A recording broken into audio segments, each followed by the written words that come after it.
day, viewers out there. This is Folahan Oyelekun.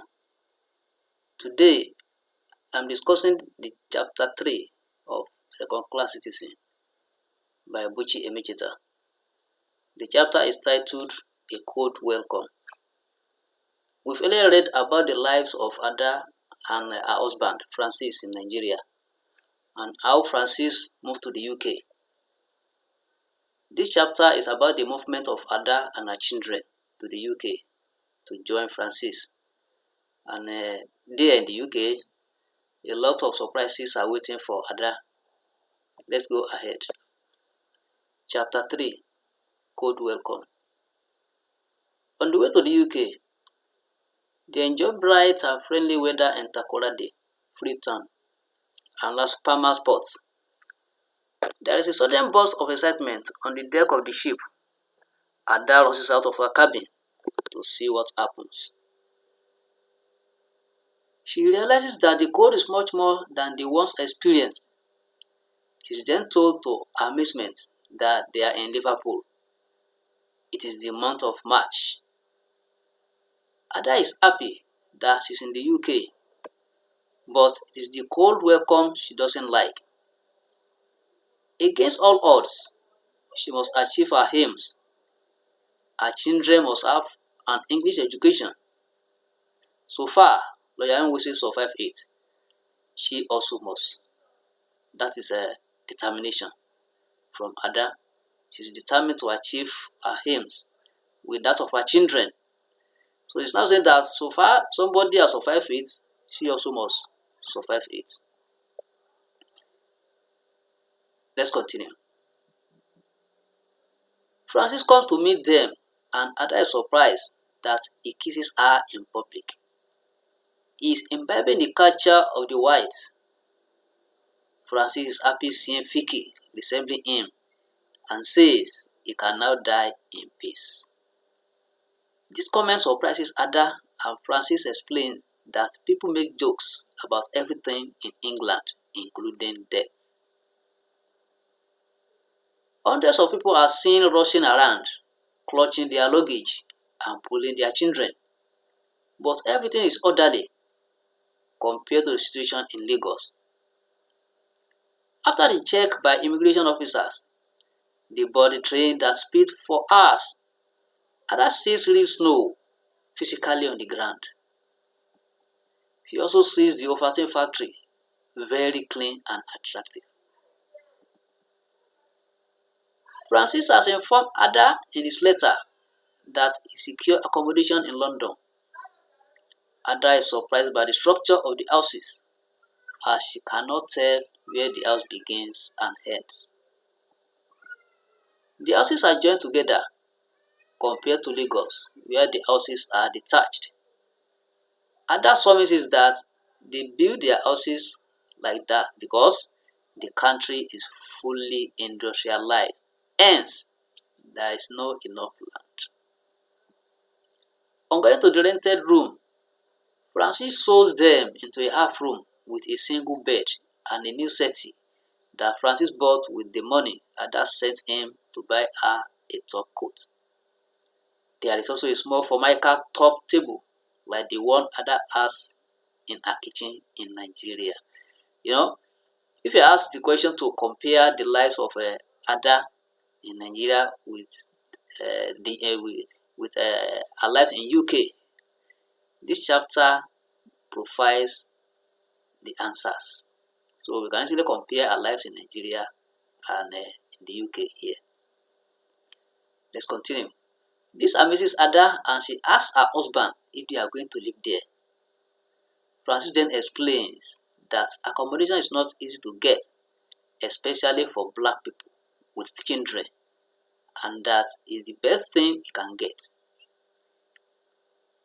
So he's telling her that that's the best accommodation he can get around there.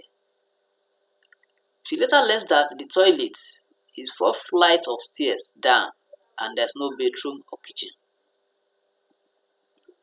In the evening, the co-tenants, after they are back from their place of work, come to welcome Ada. She is surprised that the co-tenants are of the level of people that call her madam back in Nigeria, and most are of the same educational background as her paid servants in Nigeria. Ada then tells Francis that he should have moved away from those people when he knew that they were coming. He then responds that he was too busy and that Ada does not have to mix with them as she has her children to look after. Ada then replies that she has young children that will bring him into contact with the neighbors. She regrets her coming to the UK and then tells Francis not to talk to her. This annoys Francis, who raises his hands to slap Ada, but has a rethink. This also surprises Ada because she knows that Francis will not do that in Nigeria in the presence of his mother and father, because Ada is responsible for the upkeep of the family. Francis then speaks in anger and says that Ada may be earning £1,000,000, may have 100 servants, and live like an elite in Nigeria, but in England, she is a second-class citizen. This is where the title comes out. He also reminds her of a white lady from Oxford that addressed them during the Old Girls Association meeting, that bus conductors are respected in England because it is the middle-class black that is employed as a bus conductor. Ada is seeing the true picture of Francis for the first time. She then thinks whether she made a mistake rushing into the marriage in the first instance. She then surmises that she needs a man in her life to be allowed to come to the UK. She also thanked Francis for giving her her own children. The two of them forget their differences that first night and have it on the bed. Afterwards, Francis starts pressing it on Ada to get a job in a shirt factory. Ada considers a number of certificates she has and refuses, saying that she's not the same as her semi-literate neighbors who work in the factory. These Yoruba neighbors are the ones pushing Francis to force Ada to take a job. Fortunately for Ada, an envelope arrives one morning, and the content is a letter of appointment as a senior library assistant at the North Finchley Library. She's so happy that she runs to the backyard to have a kind of Igbo dance until she feels dizzy. She then remembers the first night and is scared of breaking the news of pregnancy to Francis. He will say she invented the pregnancy to avoid work as he wants her to work.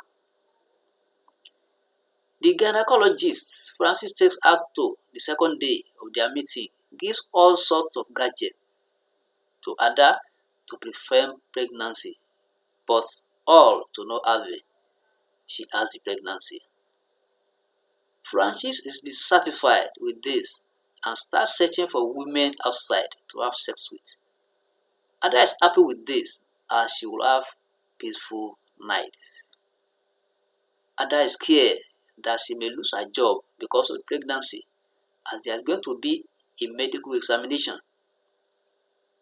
She puts on her best skirt and blouse she bought from Lagos. The clothes cover the pregnancy well. The doctor that is attending to Ada is a man. This gives her rest of mind. There is a woman like a secretary on a chair.